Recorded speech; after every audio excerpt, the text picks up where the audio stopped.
By the time I did get to see him, which was probably like 5 hours after he was born, they told me that because he hadn't been breathing for a significant amount of time, he had suffered from severe brain damage and was having a lot of seizures. So he had to be sedated, and that was a lot. And then they told us that he had about a 50-50 chance of surviving, and if he was to survive, there was an 80% chance that he would be severely disabled to the point where it was likely he wouldn't even have a gag reflex.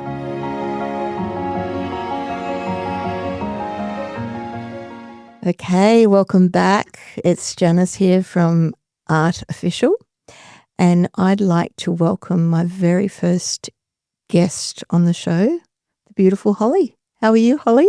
I'm great. How are you, Janice? Good, thank you. So, Holly, this particular session is all about you. Can you remember how we first met? Yeah, we were at the Newcastle market for homegrown.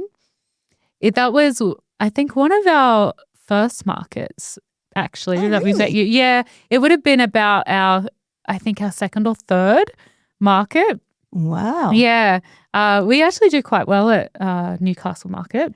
It's got a good vibe, hasn't it? Oh, it's beautiful. I love the old station, and you get a lot of different people there. You got some holiday goers, people that are just out for the day, locals, but you also get a lot of people with disabilities with their carers coming through, which has actually been a really good market for us. Yeah. So the reason, Holly, why I wanted you on the show is not only because you're a very kind person and very much into the chat like me, but we wanted to know more about you. We wanted to find out who you are. You've got a book, so you're an author now. Can you tell us a bit about your background and why you became an author? Yeah, for sure. I always, I wouldn't say always, about early high school, 13, 14, I wanted to be an author. I wanted to write novels. I read my first book when I was, about 13, 14 from cover to cover, because before that I didn't like to read because I actually struggled with reading and spelling. As I got older, I've been screened for dyslexia and came back positive, although I haven't gone through to get my full diagnosis because it costs quite a bit of money. And when I thought about it, I was like, I don't think it's going to change my life getting that diagnosis at this age as an adult, but it did alleviate some of the my self-esteem, how I saw myself, because I thought maybe I was just a bit dumb. But you would look at my report card and my English scores were all over the place. It depends what the topic was. If it was creative writing, I'd get an A. So anything to do with spelling, grammar, E. It was crazy. This is a bit crazy. Let me just interject there, if you don't mind, Holly, because I'm not sure whether you remember, I'm a teacher. Yeah, right. And so I've made it my aim because, again, writing in English and then secondary visual arts are my passion. And so I've always gone for the underdog. And so as a teacher, I thought anyway, the expectation is that we try and find out. We do, assessment. We sort of try and evaluate. Hang on a minute. Holly does great in creative writing, and yet her scores on this particular genre or novel is low. So there wasn't any support from school? Not really. I would go from being in like the bottom English class and then the next year be in advanced. And I remember sitting in that advanced class looking around. I'm like, I remember being in special support in primary school. Now I'm in an advanced class. And I could just tell everyone was looking at me like, why is she here? Because I had classes with these other students where, you had to go around the classroom and everyone had to read like a paragraph. That was the most traumatic thing that ever happened to me. It happened all the time because I was that kid that would like stutter, and the more nervous I got, I wouldn't be able to read like certain words. So when I was sitting in that English class, I was looking around and I was like, I should not be here. But I had great scores from the year before, so I ended up in that class.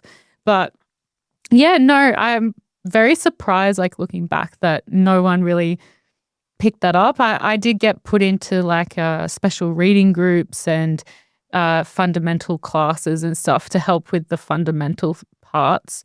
But yeah, no one picked up on it. And then not until I finished school and I was doing like some TAFE placement that the lady that I was working with was like, "Oh, are you dyslexic?" And I was like, I've always thought so. And she was like, "I used to diagnose people, or I used to screen people back in the States. Do you want me to screen you?" And I said, "Oh, yes, please." And she was like, "Oh, according to screening, you're about moderate to severe dyslexic." And Whoa. yeah, yeah, Wow. yeah. So hang on, just so I got this clear, you're in TAFE, so what, teenage? I was 18. 18. Yeah.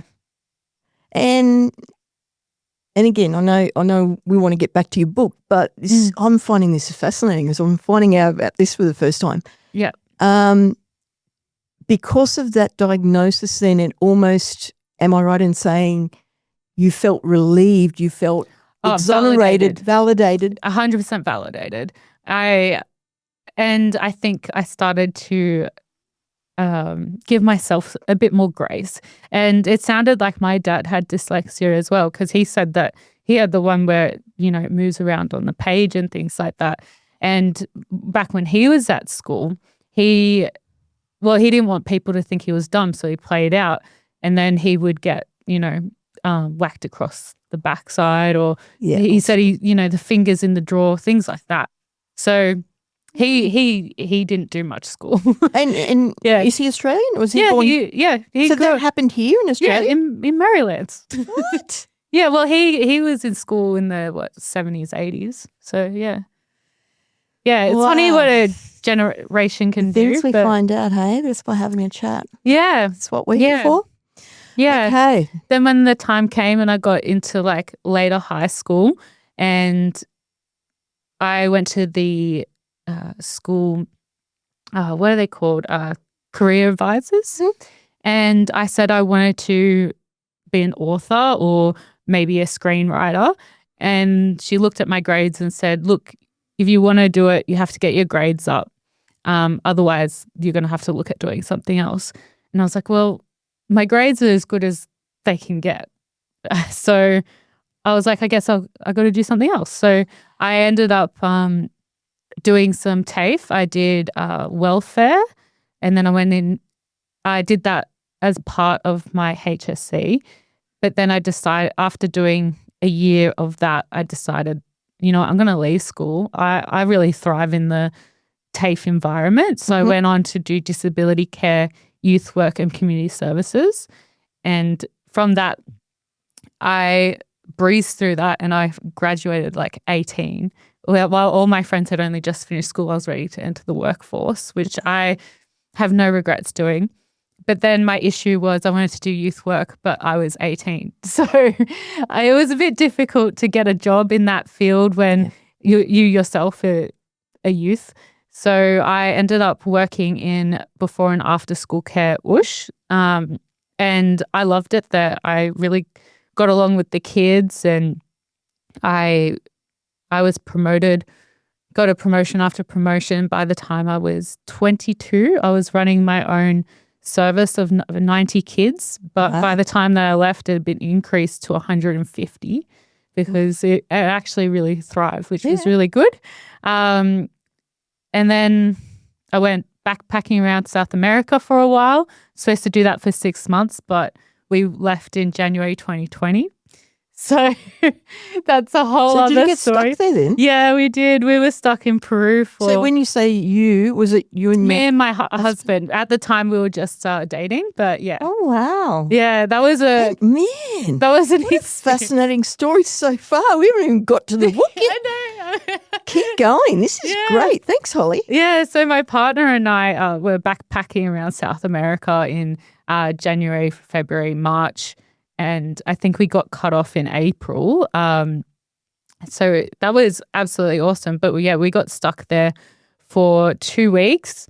The the day that they announced that the borders were going to close, it was absolutely hectic. We had just finished hiking Machu Picchu, come back. The next day we come back from dinner, everyone's running around. They're like, you have 24 hours to get out of the country. And we're like, what are you talking about? And they said that the president had just announced it. And yeah, we were looking at trying to just get a bus out of the country, train, whatever. Flight back to Sydney was $9,000 each. But we were like, we don't. And I was like, I'm not ready to give up and go home. So we ended up just getting a flight back to the capital. The next day when we got to the airport, it was like a movie scene. It looked like the end of the world. It was pouring down rain. There was military all around the airport with machine guns. There was people everywhere. There was so much traffic, people walking around. Apparently later that day, luckily ours was a bit earlier, but later that day there was people like trying to climb the fences, trying to get into the airport and stuff. Wow. When we got to Lima, we had just been there and all of a sudden there's no one around. There's only military walking down the streets. Like we think our lockdown was bad. Yeah. It was so much worse over there. Yeah. We stayed in a hostel that we stayed in before. They were a bit lenient. We were lucky. They let us use the rooftop bar and stuff. But when the army helicopters came over, we all had to like dive onto the tables. That was a good time. But yeah, we did end up getting a rescue flight home. So just let me ask again. So how long into your big trip? We were about 2.5 months and we were supposed to be there for 6 months. Okay. So that broke my heart. Okay. As soon as we landed in Sydney, we had to do like a rescue flight. So we went through the army base and that. And as soon as we touched down in Sydney, I just bawled my heart out. I was like, that was my dream. And I was like, I just know that now that we come home, we're going to, put that on settle hold. down. And with COVID, like when were we going to travel again? Exactly. And so that was my first ever heartbreak. Okay. All right. So I went back into childcare. I tried to look at other things, but nowhere else was even getting me back for an interview.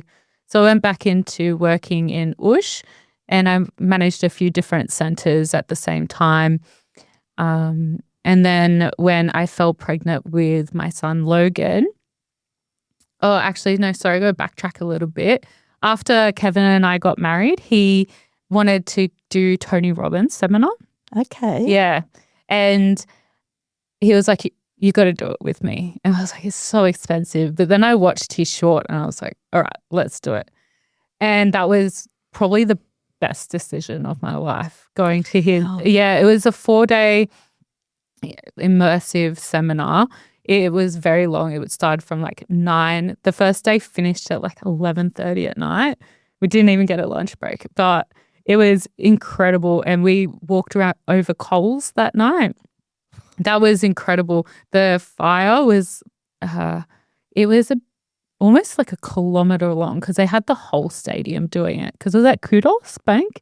So everyone at Kudos Bank did it. You could feel the fire before you could see it. Seriously? It was so big and walked across it. And everyone did it? No one failed? Oh, no, people failed. There was people with medics and stuff. Yeah. No way. But you and your hubby... No, well, we stayed in the zone. You do this like 45-minute meditation first, and then you've got to keep the connection by clapping your hands, keeping a rhythmic tone. Okay. I remember when we were waiting for our turn and we're still chanting and clapping our hands, looking at each other, and like our pupils were really dilated.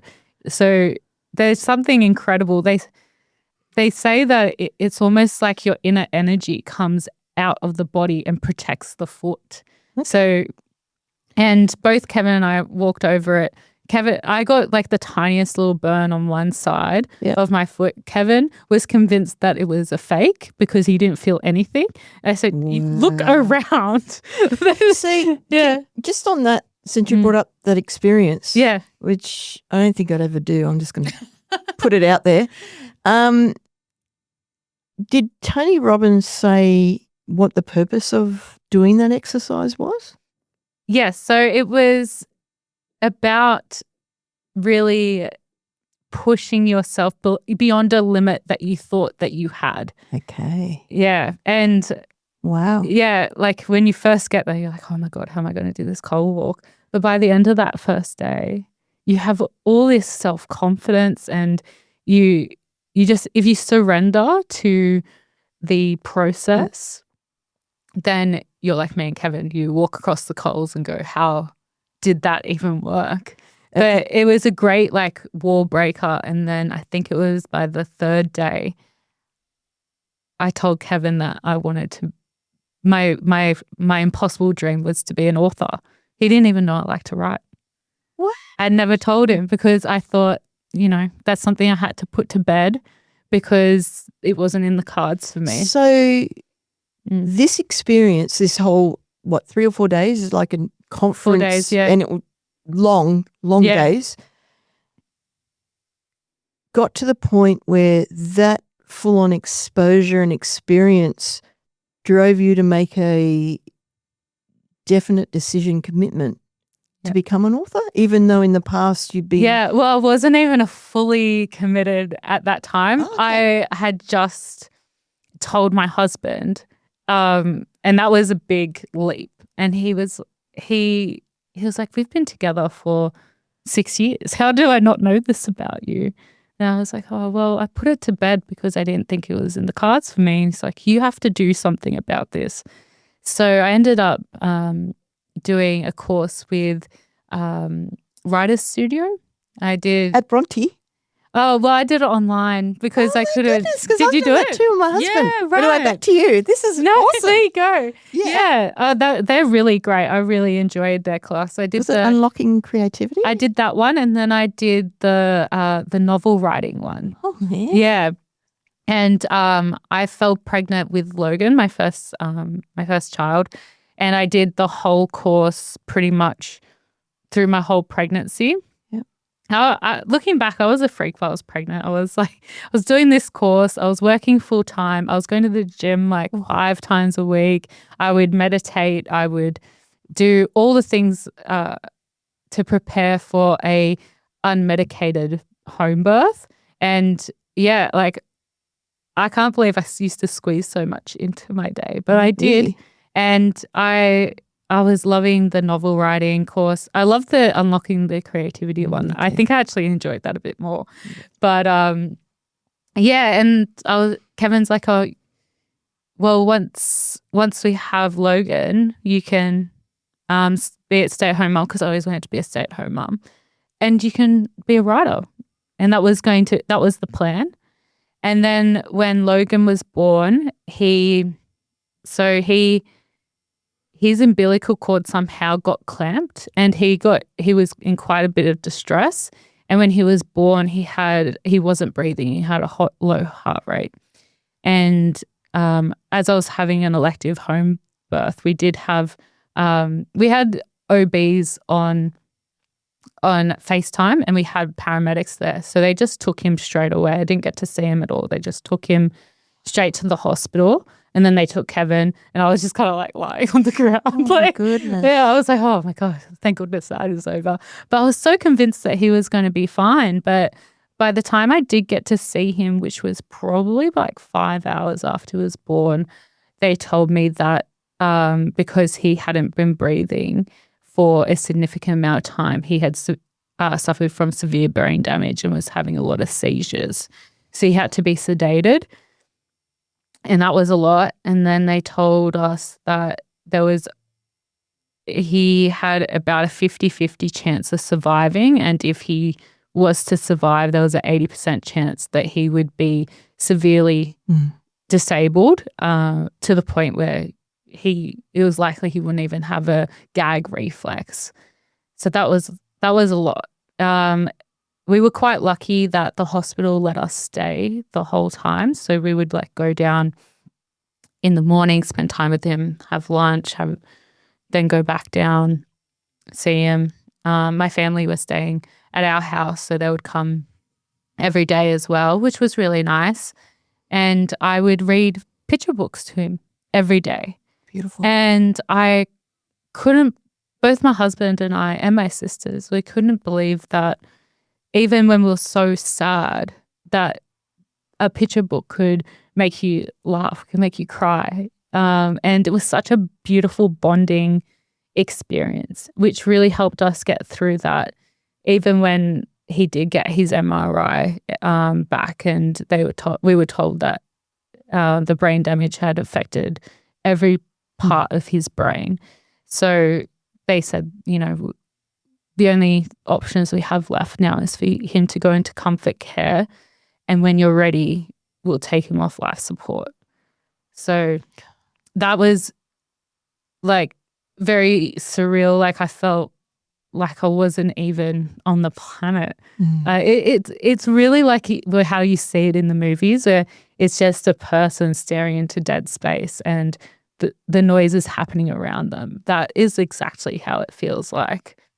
And I was just, I didn't know what to do with my life. I didn't, how could I go back to work? Like everyone knows that I was supposed to have a baby, and now I have no baby. And what am I supposed to do with myself now? So I ended up finishing my course, but I didn't want to continue with it. Kevin and I, my son was born in November. He passed away on the 2nd of December. We didn't want to be here for Christmas. Yeah. We were very fortunate that his best friend had bought tickets for his whole family to go to Europe, but his father-in-law wasn't. He was okay, but he wasn't well enough to go. So they gifted us one of the tickets. So we were actually able to go spend our Christmas in Europe. It was a kind of funny time to travel, but it was a great way to be reminded that life is kind of worth living still. And it did help us get into a habit of getting up and out every day. And then this is going to blow you away. When we were on our way home from Europe, we had a stopover in China, and we received news that my cousin's daughter had died. What? Yeah. Which was very unexpected. She was in the process of being diagnosed with mitochondrial disease. Yep. She was having trouble with making milestones, and she had to have a very particular diet and things. And it's just bizarre because I was at, her name's Millie, the little girl that died. We were at her first birthday on my due date. So, she was only 14 months old when she died. And I was even sitting next to my husband on the trip from China to Sydney. So I was just sitting next to these two random people crying my eyes out. It was awful. And then I was just tortured thinking about, because they have an older son. He turned 4 days after she died. And my husband has a niece who is 4. She's about 4 weeks older than her, Hartley, my nephew. And every time I saw her, she was always like, "When's baby Logan coming home?" And it broke my heart every time. It made me cry. And I hated the fact that my cousin and his wife would have to answer these questions over and over to their son. So I was barely sleeping at the time, but one day at 3 a.m., I just picked up my notebook and a pen, and I sat in Logan's room. I think that was one of the first times I'd been in there since his funeral. And I wrote the first draft of Where'd You Go? Is that right? Yeah. Wow. Yeah. And so let's talk about that. And Holly, can I just say thank you again for sharing your story. And no doubt you're going to continue with the book, which keeps obviously Logan alive in memory anyway. But no one should have to go through losing a child, any child of any age. So you're a very strong woman. Thank you. Thank you. For you and your husband, unbelievable story. And then obviously extended family as well. So let's move now to that night you sat down, the whole first draft. Yeah. Tell us about it. Yeah. Well, tell us about the book. Yeah. So I wrote the first draft, and I had done a few other short stories to just help process my grief. I had written my own story, but through the eyes of my pet dog. And then I did the same thing for Hartley, for Where'd You Go? So I wanted to write a story to help him understand where his sister was, because it's a very hard question to answer. And even if you're religious, if you tell your child, oh, they've gone to heaven or wherever you think they've gone, what does that mean to a child? It sounds like, oh, they're at the park or they're at the beach or whatever. That it's somewhere that you can go, because then there's more questions. Oh, why can't we go visit? Why can't they come visit us? It's really difficult. And I noticed that is probably a very relatable experience for children who have experienced grief. Yeah. So I wrote this story, and then I called my two sisters who were backpacking through Asia at the time. Poor things, because they left a few days after Logan's funeral. They were almost not going to go. But I said, look, you can be sad and feel like you can't do anything here. We can be over there having a semi-good time and feel useless over there. But they were traveling with my cousin Madeline, and it was her brother's daughter that died. So she came home. Then they were like, what are we even doing here? But I was like, keep going. Wow. It's all right. And I called them, and my sister Georgia, she's an incredible artist. And she has done some murals, some T-shirt design, but she hadn't really landed anywhere artistically yet. And I called her and I said, I'm making a picture book. Do you want to illustrate it? I'm doing it with or without you, no pressure. And she was like, yeah, 100%, I'm in, done. And then Nina's in the background. She says, excuse me. Hello. What am I going to do? And I thought, actually, I have actually given this some thought, because I had looked into how to get published. Right. And if I wanted to go to a traditional publisher and wanted my sister to illustrate it, there's a good chance that they won't take both of us or take the story at all. And considering how much heart was going to go into this story and how personal it was, I really wanted Georgia and I to do it together. Okay.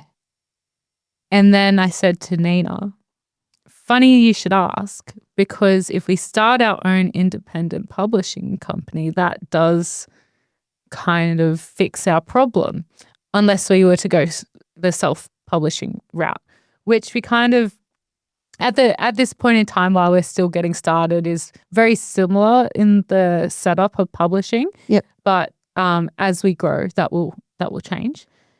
Okay. Yeah. So, and again, because I know we're sort of running out of time, unfortunately, Holly. I'm sorry. I know we might have to have you back on the show. That's all I can say. But from now, where you're at now, you've got your book published.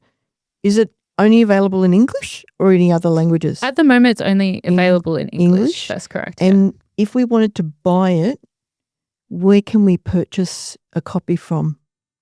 Okay, so you can purchase from a lot of online retailers such as Amazon, Booktopia. There's also some smaller ones. You got the Barnes & Noble. You've got Nile, Fish Pond. If you search it up, you'll be able to find it. But we also have it on our website. logiebearbooks.com.au. So you can order it directly from us, or you can see us at markets around about. Beautiful. And also you're on Instagram as well? Yep. Under Logie Bear Logie Bear? Books. Yep. Beautiful. I think we do have to have a part 2. So I'll have you back down the track if you're able to. I would love to. And maybe your beautiful, not that I've seen her for a while, but your beautiful little girl. Yeah, she probably looks a lot different now since the last time you saw her. Yeah. So yeah, I think this is a nice place to finish this session from. Again, want to thank you for sharing your personal story and your accomplishment with the book. I might have a chat after air about whether I can actually get my next book of my children's series published, maybe even through you, but we'll leave that for next time. Thank you again. You're so welcome. Best wishes with your family and with Logie Bear. Thank you so much.